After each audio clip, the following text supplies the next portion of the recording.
District courts اسلام آباد میں وزیر اعلیٰ سہیل آفریدی کے خلاف ریاستی اداروں پر گمراہ کن الزامات اور ساکھ متاثر کرنے کے کیس کی سماعت ہوئی ہے۔ عدم حاضری پر سہیل آفریدی کے ناقابل ضمانت وارنٹ گرفتاری جاری، گرفتار کر کے پیش کرنے کا حکم دے دیا گیا ہے۔ عدالت نے عدم پیشی پر اظہار برہمی کرتے ہوئے کہا کہ اگلی دفعہ سہیل آفریدی پیش نہیں ہوئے تو اشتہاری کی کارروائی شروع کی جائے گی۔ ڈسٹرکٹ کورٹس اسلام آباد میں وزیر اعلیٰ سہیل آفریدی کے خلاف ریاستی اداروں پر گمراہ کن الزامات اور ساکھ متاثر کرنے کے کیس کی سماعت ہوئی۔ عدم حاضری پر سہیل آفریدی کے ناقابل ضمانت وارنٹ گرفتاری جاری کیے گئے ہیں، گرفتار کر کے پیش کرنے کا حکم دیا گیا ہے۔ کراچی میں کلثوم بائی ولی کا ہسپتال میں بچوں میں HIV ایڈز کا پھیلاؤ، محتسب سندھ محمد سہیل راجپوت کی زیر صدارت کیس کی سماعت میں 16 نئے بچوں میں HIV ایڈز کی تشخیص کا انکشاف ہوا ہے۔ مزید کیسز سامنے آنے کا بھی خدشہ ظاہر کیا گیا ہے۔ مزید جانیں گے بیورو چیف سندھ شعیب برنی ہمارے ساتھ موجود ہیں۔ جی شعیب، بتائیے گا اس سے متعلق۔ جی دیکھیں، یہ صوبائی محتسب سندھ کے دفتر میں آج یہ سماعت ہوئی ہے، جس میں یہ جو کلثوم بائی ولی کا اسپتال میں 9 عمر بچوں میں جو HIV ایڈز کے پھیلاؤ کا معاملہ ہے، یہ زیر سماعت آیا ہے۔ سماعت میں سیکرٹری لیبر سندھ، اس کے علاوہ کمشنر سیسی اور دیگر جو سرکاری افسران ہیں وہ بھی شریک ہوئے ہیں، جن میں senior medical adviser, focal person اور دیگر لوگ بھی۔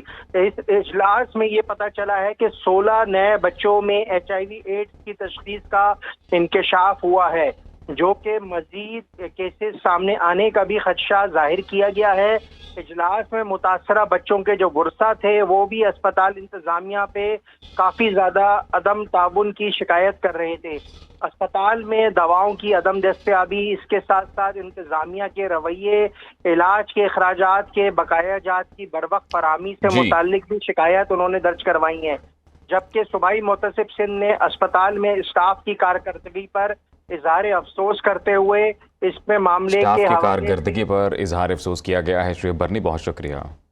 چیف جسٹس کی زیر صدارت قومی عدالتی پالیسی ساز کمیٹی کا 61واں اجلاس، کمیٹی نے National judicial reform Framework کی منظوری دے دی۔ National judicial reform Framework کو world justice project role of law index سے ہم آہنگ کیا گیا ہے۔ ہائی کورٹس اصلاحاتی پیش رفت کا سماحی جائزہ اور رپورٹنگ کا مؤثر نظام قائم کریں گی۔ چیف جسٹس کی زیر صدارت قومی عدالتی پالیسی ساز کمیٹی کا 61واں اجلاس ہوا ہے۔ مزید جان لیتے ہیں، بیورو چیف اسلام آباد کامران خان ہمارے ساتھ موجود ہیں۔ جی کامران، بتائیے گا اجلاس کا احوال۔ جی پاکستان جسٹس یحییٰ آفریدی کی زیر صدارت یہ اجلاس ہوا ہے قومی عدالتی پالیسی ساز کمیٹی کا، اور اس نے ایک national judicial reform framework کے قیام کی منظوری دی ہے۔ یہ national judicial reform framework جو ہے، اس کو world justice project role of law index سے ہم آہنگ کیا جائے گا، اور اس فریم ورک کا مقصد یہ ہے کہ پاکستان میں شواہد پر مبنی عدالتی اصلاحات کو فروغ دیا جائے، اور اس کے ذریعے انصاف تک رسائی، شفافیت اور پیشگوئی کی جو صلاحیت ہے اس کو مزید مضبوط بنایا جائے۔ اس میں فریم ورک میں یہ بھی کہا گیا ہے کہ قابل پیمائش جو کارکردگی کے معیارات ہیں، یعنی جو بینچ مارک ہوتا ہے جس سے کسی بھی جگہ پہ ڈسپینسیشن آف جسٹس کا جو پروسیس ہے اس کو ناپا جاتا ہے، اس کی بین الاقوامی معیار جو ہیں وہ بھی اس میں شامل کیے گئے ہیں۔ اس اجلاس میں ہائی کورٹس کے چاروں چیف جسٹس صاحبان جو شرکت کی تھی، اور وفاقی وزیر قانون و انصاف اور سیکرٹری وزارت قانون جو ہے وہ بھی موجود تھے۔ اس کے علاوہ پاکستان بار کونسل اور سپریم کورٹ بار ایسوسیشن کے نمائندے بھی اجلاس میں شریک تھے۔ اب یہ فریم ورک پر کام جو ہے وہ شروع ہو گیا ہے، اور اس کے لیے جو پہلا جائزہ اجلاس ہوگا اس کے لیے 8 اکتوبر کی تاریخ مقرر کی گئی ہے۔ 8 اکتوبر کو اس فریم ورک پر عمل درآمد سے متعلق پیش رفت کا جائزہ لیا جائے گا۔ جی شکریہ کامران، آپ نے تفصیلات سے آگاہ کیا۔